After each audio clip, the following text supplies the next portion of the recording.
Here's an image, and it shows claim denial rates by insurance companies. And you see, okay, Kaiser Permanente, they deny about 7% of claim, Oscars 12, Ambetter's 14, industry average is 16. And you find UHC has doubled that industry average, and they deny about 32% of claims. 32%. Why am I even... Report back to me when, I don't know, when it makes sense. It's just, what are we doing? So when this dude gets pew-pewed, it's like, well, I mean, I get why people are taking it out on him, because you're on your way to this thing. You're the CEO. You're on your way to your shareholders meeting where you're going to be explaining to them how you're going to save them more money. Do you remember how outraged people were when they were talking about DLC content, and they were talking about we should make people have to pay for every bullet, like we should be able to tax people, and they were just talking about spending, about people paying a bunch of money in these video games, and how they wanted microtransactions to become the way forward so that they could start becoming, super duper duper duper rich, because people will pay for every gun, every outfit, every helmet, every bullet. And it was nonsense. And then that got leaked and people were outraged. Well, if we heard his shareholders meeting where he's bragging about, so we found different ways of adding on denials by we not using the phrase pre-existing conditions, but and then like telling you how they're basically just screwing over people who are under their health care and then just not getting their claims. Give me candy! Give me candy! I want candy! I want candy marshmallows! Give it to me!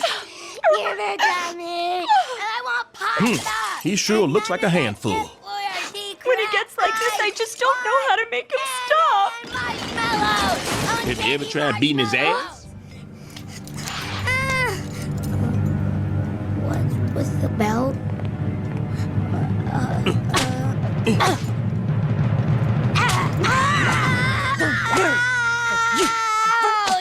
People, you must have lost your goddamn mind. Yourself. So you're still making enough money to qualify for welfare still. You're still on welfare to supplement your income while you're working for Walmart, who the government pays through these subsidies, because since you're choosing to employ people from welfare to help them get experience and get on their feet, then the government gives them money on top of that. So it's like a double dip. Walmart is collecting money from the government for employing a person and then keeping them at a level where they're not able to actually achieve like economic mobility and be able to sustain themselves independent of the government.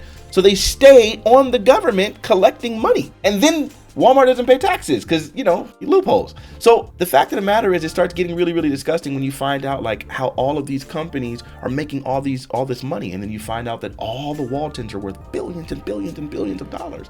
88 billion for this one, 77 billion, 97 billion for this. And it's just like, what are we talking about? And $1 billion doesn't make sense. It doesn't. I told you about the birthday paradox. You've already seen the freaking penny, like the penny double a day thing. Like none of these things make sense because $1 billion is an exponential number. And I think a lot of times people don't understand how crazy $1 billion is. Here's some examples. 1 million seconds is 11 days, right? 1 million seconds is 11 days. 1 billion seconds is 32 years. Now you might try to do the math and say, okay, how does this make sense? 11 days is 1 million seconds. And you say, okay, how much more would that be? How many more days would it be? And it's 32 years. Years. Like $1 billion is not intuitive. Here's another example. If you had $1 million and you spent $1,000 a day, you would run out in 3 years. If you have $1 billion and you spend $1,000 a day, you would run out 2,740 years. I don't really think there's an ethical way to be a billionaire. It doesn't make any sense. So when this guy working for one of those wealthy, pharmaceutical companies that's, pretty much exploiting people and denying them insurance claims and all that stuff, I get why people aren't that sympathetic. Oh, my friends. Friends? I thought he said we were the enemy. Yeah, that's what I heard. Ed? No, let me explain. When Michael Bloomberg, he can try to make a run for office and spend over $1 billion flippantly, just like, it's a little, play money. All right, sweetheart, all right. Daddy will get you a golden goose as soon as we get home. No, I want one of those. Wonka, how much do you want for the golden goose? They're not for sale. Name your price. She can't have one. Who says I can't? It's crazy. Flint didn't have clean water, and these people are spending all kinds of nonsense. You could spend $60 billion on Twitter, but Flint's water was dirty? Like, what are we talking about? I don't think there's a way to be an ethical billionaire. I genuinely don't. You disagree, let me know. Whole point of this is, The reason why people aren't outraged is because wealth inequality is getting so high that people are at a point now where they're about to start getting on that eat the rich nonsense. It's not just lefties and commies anymore. He's over there.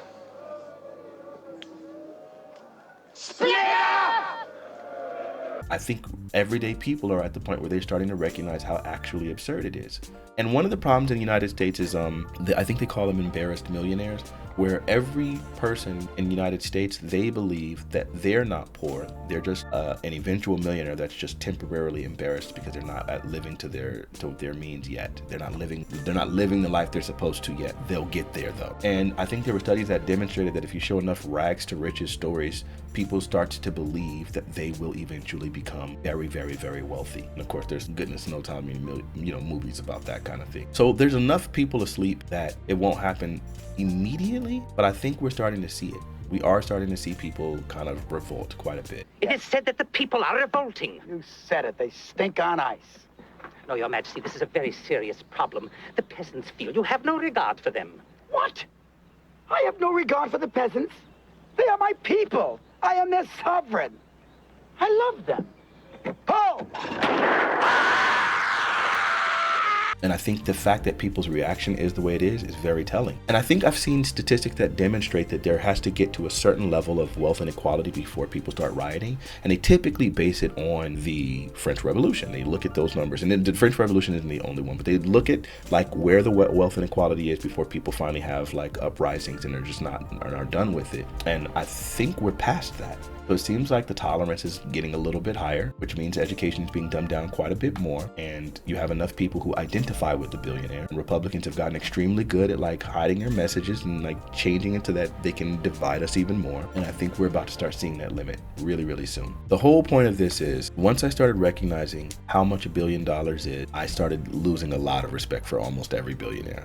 I just feel like it's a very unethical thing. They created wealth. They created things for us. They did things that are actually benefiting us, and it's like, okay, and they could have done so, and they definitely could pay their employees. Remember when Amazon like decided that they were going to increase the wages of their employees in the warehouses and things like that during COVID, and they gave them what do they call them, an essential workers like little benefit where they were like increasing their pay by like $10 an hour. It lasted for a very, very short amount of time, and then they were like, we don't need to do this anymore, and they stopped, and then generated like billions and billions and billions of dollars per quarter. They could have kept that going and they would have still made more money. And now Amazon's worth $1 trillion. Now I've already explained to you $1 billion doesn't make any freaking sense. How much more absurd is $1 trillion? You don't have to look at numbers.